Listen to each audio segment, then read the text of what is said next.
السلام عليكم ورحمة الله وبركاته. نحمده ونصلي على رسوله الكريم. أما بعد فأعوذ بالله من الشيطان الرجيم. بسم الله الرحمن الرحيم. وما أرسلناك إلا رحمة للعالمين. صدق الله العلي العظيم. وقال النبي صلى الله عليه وسلم إنما بعثت معلما أو كما قال عليه الصلاة والسلام. মুজাহিদ আজম মুশাহিদ আলম আল্লামা কারীম আজহারুল ইসলাম রহমাতুল্লাহি আলাইহি সুপরিচিত প্রতিষ্ঠান সাজকর ঐতিহ্যবাহী দ্বীনি দারা আশরাফুল উলুম কওমি মাদ্রাসা কর্তৃক আয়োজিত বাৎসরিক সিরাতুন নবী সাল্লাল্লাহু আলাইহি সাল্লাম প্রতিযোগিতার মান্যবর সম্মানিত সভাপতি, ন্যায়ের মানদণ্ড হাতে সুবিজ্ঞ বিচারকদ্বয়, সুদক্ষ উপস্থাপক, আমাদের মাথার তাজ হযরত আসাতিজায়ে কেরাম, আদর্শ সমাজ গঠনের দৃঢ় প্রতিজ্ঞাবদ্ধ তাওহীদি জনতা, আমার সামনে আমার নবীর আদর্শবান এলেম পিপাসু ছাত্র ভাইয়েরা, সবাইকে জানাই আমার পক্ষ হতে আন্তরিক মোবারকবাদ ও শুভেচ্ছা। প্রিয় উপস্থিতি, আজকে আমার আলোচ্য বিষয় সমাজ গঠনে রাসূল সাল্লাল্লাহু আলাইহি সাল্লামের ভূমিকা। প্রিয় ভাই ও বন্ধুগণ, আজ থেকে প্রায় ১,৫০০ বছর আগে যখন পৃথিবীতে সূর্যের আলো ছিল, চাঁদের জ্যোৎস্নাও ছিল, আল্লাহ তাআলার অসংখ্য নিয়ামত রাজিও ছিল, তবু সারা বিশ্বের মানুষ অন্ধকার, গুমরাহি, অশ্লীল ব্যয়বনা কাজে নিমজ্জিত ছিল। সত্যি কথা বলতে মানুষ তখন আর মানুষ ছিল না।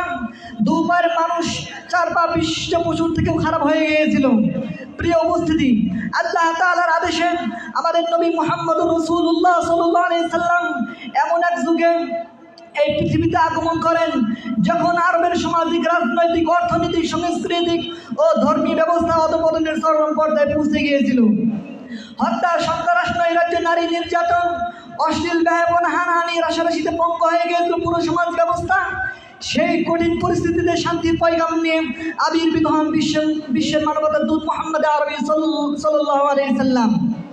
শান্তি, মুক্তি, প্রকৃতি কল্যাণকামী হয়ে বিশ্ববাসীদের জন্য রহমত স্বরূপ ছিলেন আমাদের নবী। এ বিষয়ে আল্লাহ রাব্বুল আলামিন পবিত্র কালামে জানিয়ে দেন, ওয়া মা আরসালনাকা ইল্লা রাহমাতাল লিল আলামিন। আমাদের নবীর যে চরিত্র কেমন ছিল এ বিষয়ে আল্লাহ রাব্বুল আলামিন কোরআনে জানিয়ে দেন, লাকাদ কানা লাকুম ফি রাসূলিল্লাহি উসওয়াতুন হাসানাহ। নিশ্চয়ই তোমাদের জন্য রয়েছে নবীজির মধ্যে উত্তম আদর্শ, এবং তাদের জন্য ছিল উত্তম আদর্শ। তোমাদের জন্য মানে মুমিন, তাদের জন্য মানে মুনাফিক। হে মুনাফিকরা, তোমরা নবীজির উত্তম আদর্শ গ্রহণ করো নাই। হে মুমিন, তোমাদের জন্য এখনো সময় আছে, তাড়াতাড়ি গ্রহণ করে নাও। এখন আমরা হাদিস থেকে যদি লক্ষ্য করি, আম্মা জান আয়েশা রাদিয়াল্লাহু তাআলা আনহা থেকে বর্ণিত নবীজির চরিত্র কেমন ছিল, আম্মা জান আয়েশা রাদিয়াল্লাহু তাআলা আনহা বলেন, মা দরবা রাসূলুল্লাহ সাল্লাল্লাহু আলাইহি সাল্লাম শাইআন কাতুন বিয়াদিহি ওয়ালা ইমরাতান ওয়ালা খাদিমান ইল্লা ইউজাহিদু ফি সাবিলিল্লাহ। আমাদের নবী মুহাম্মদুর রাসূলুল্লাহ সাল্লাল্লাহু আলাইহি সাল্লাম যুদ্ধ ব্যতীত উনি অন্য কার উপর হাত তোলেননি। সংগ্রামী সাথী ও বন্ধুগণ, আল্লাহর জমিনে আল্লাহর কসম দিয়ে বলি, এই জমিনে যদি শান্তি দিতে হয়, এই জমিনে যদি শান্তি পেতে হয়, তাহলে আল্লাহ তাআলার গোলামি বাদ দিয়ে, নবীজির তরিকা অনুযায়ী চলা বাদ দিয়ে কোনোদিন শান্তি আসতে পারে না। সংগ্রামী সাথী ও বন্ধুগণ, আমাদের নবী মুহাম্মদুর রাসূলুল্লাহ সাল্লাল্লাহু আলাইহি সাল্লাম সমাজে পরস্পরের মধ্যে ভ্রাতৃত্বের বন্ধন তৈরি করেছেন। কেমনভাবে ভ্রাতৃত্বের বন্ধন তৈরি করেছেন সে বিষয়ে আল্লাহ তাআলা বলেন, ইন্নামাল মুমিনুনা ইখওয়াতুন ফাসলিহু বাইনা আখাইকুম ওয়াত্তাকুল্লাহা লাআল্লাকুম তুরহামুন। সংগ্রামী সাথী ও বন্ধুগণ, শুধু তাই নয়, আমাদের নবী মুহাম্মদুর রাসূলুল্লাহ সাল্লাল্লাহু আলাইহি সাল্লাম সমাজে একজন আদর্শ পিতা, একজন আদর্শ সন্তান গঠনে নবীজি কোরআন থেকে ইরশাদ করলেন, ওয়া বিল ওয়ালিদাইনি ইহসানা।